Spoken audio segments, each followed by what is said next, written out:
for me it's quite, the way I see it, I don't know if this is a right interpretation of it, but if I were to answer what's the difference between programming and curation, if that's the basic question, then I would say programming is something like what happened back in the day at my festival, at Reykjavik Arts Festival, was when there was like an executive director, not an artistic director. There was like an executive director who sort of asked around what's happening in the cultural institutions. Yes, okay, let's have that, let's have that, let's have that. And it was like a list of events, yeah? That's programming for me.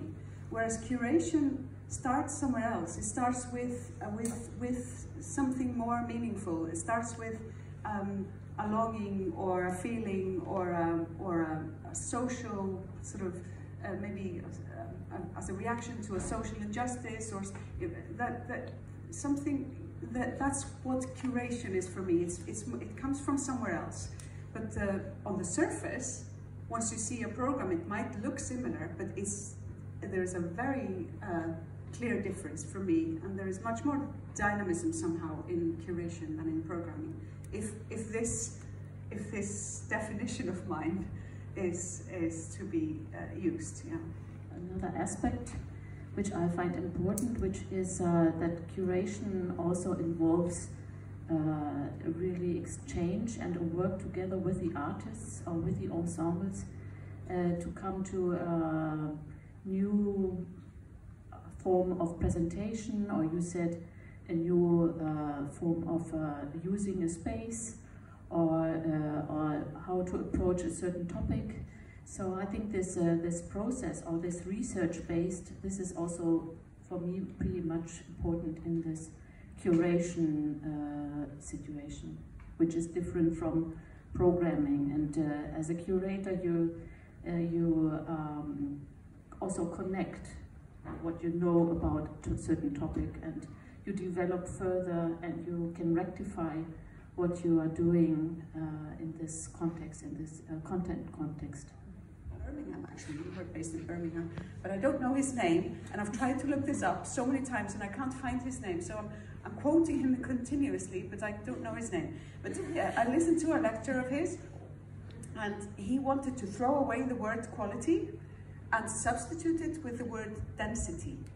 So to say, and he said, because quality, there's stigma around the word quality, because we immediately think of like a grade, like this gets an A, B, or C, or this is either good or bad or whatever.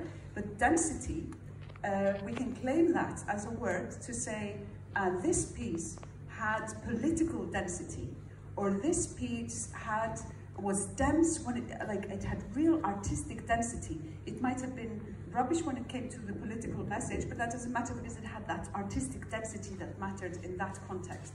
And and he had many more examples of how that could be used, and I really appreciated the effort to try to sort of break away from this quality rubbish, because quality is also really bound to context, that something of really high quality and really high importance to one community might be worthless to another. It doesn't mean that the piece is worthless, it just means that it's not in the right context, and the work is not in the right context, it's not being performed for the right audiences, or it's not. So I think this is really useful to think about. And if I may, I just must have to jump in. Whenever I hear those two words, diversity and equality, and now we need to talk about diversity. So excuse my language. Sometimes I really feel like I want to puke, because first of all, people, whatever, I feel like, we have been around.